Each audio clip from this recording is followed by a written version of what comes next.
Lord. ప్రభు యేసు నామములో అందరికీ వందనములు. ఇది దేవుని వాక్యం నుంచి విలాప వాక్యములు 3వ అధ్యాయము 22-23 వచనాలు. యెహోవా కృపగలవాడు, ఆయన వాత్సల్యత ఎడతెగ నిలిచున్నది గనుక మనము నిర్మూలము కాకున్న వారము. అనుదినము నూతనముగా ఆయనకు వాత్సల్యత పుట్టుచున్నది. నీవెంతైనా నమ్మదగిన వాడు.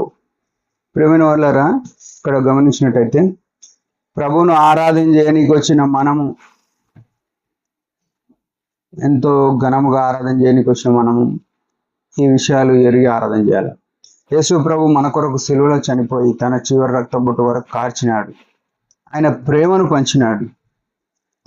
ఆయన పంచడానికి గల కారణం ఏంది అని మనం ఆలోచన చేస్తే 22వ వచనంలో చెప్తున్నాడు కదా, యెహోవా కృపగలవాడు అని చెప్తున్నాడు.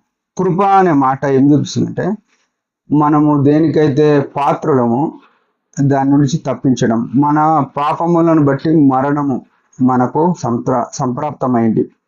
మరణంను తప్పించడానికి ఈ దేవుడు కృపా సత్య సంపూర్ణుడుగా మన మధ్యకు వచ్చినాడు. మన కొరకు శిలువలో ప్రాణం పెట్టినాడు. ఈ విషయం మనం ఎరగాలి మొట్టమొదట. రెండవ విషయం, ఆయన వాత్సల్యత ఎడతెగగా నిలిచున్నది అంట.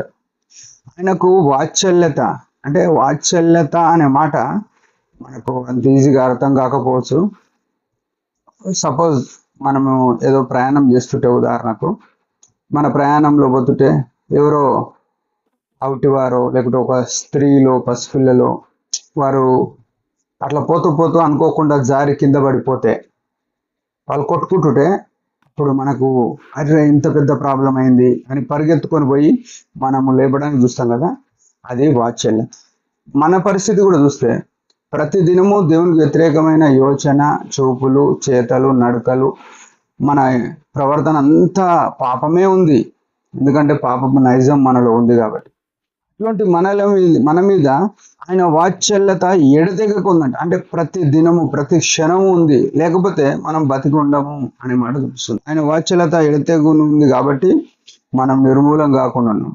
ఆయన అట్లా జాలి పడకపోతే, ఆ వాత్సల్యత చూపకపోతే మనం బతకడం కష్టం. ఎందుకంటే అపవాది అనేటోడు మనల్ని పట్టుకొని పోతాడు.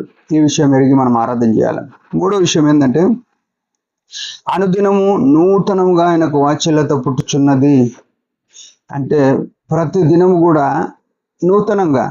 ఇప్పుడు మనం ఏం చేస్తామంటే, ఉదయం మొదలుకొని సాయంత్రం వరకు ఎన్నో పొరపాట్లు చేసినప్పుడు మళ్ళీ రేపు అవే గుర్తుంచుకుంటే, నిన్న చేసిన పొరపాటు మళ్ళీ చేయకు. ఇప్పుడు మన ఉద్యోగాల్లో మన పై అధికారులు అంటే, నిన్న పొరపాటు చేసినావు, లేకుంటే పోయిన వారం ఈ పొరపాటు చేసినావు అని అనొచ్చు. కానీ దేవుడు ఎట్లా అంటే, నూతనంగా రాత్రి వరకు ఒక రకంగా, రాత్రి అయిపోగానే అవన్నీ తుడిసేసి వాటిని మళ్ళీ ఎన్నడూ జ్ఞాపకం చేసుకోక మనల్ని కొత్త వ్యక్తిగా చూస్తున్నాడు. అది ఆయన గొప్పతనం.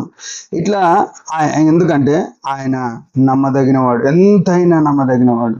మన జీవితంలో ఎన్నో ప్రతికూల పరిస్థితుల్లో మనం ఆయన నమ్ముకొని మన ప్రయాణం చేస్తున్నప్పుడు ఆయన అన్నిట్లో కూడా మనకు తోడుగా ఉండి మన పరిస్థితులను బాగు చేయడానికి నిరంతరము వేచి ఉన్న దేవుడు. ఉదయకాలం ఈ అంశాలు మనం మనసులో పెట్టుకున్నాం. ఆయన కృప ఉంది కాబట్టి దిగి వచ్చినాడు. ఆయన వాత్సల్యత ఉంది కాబట్టి మనం బతుకున్నాము.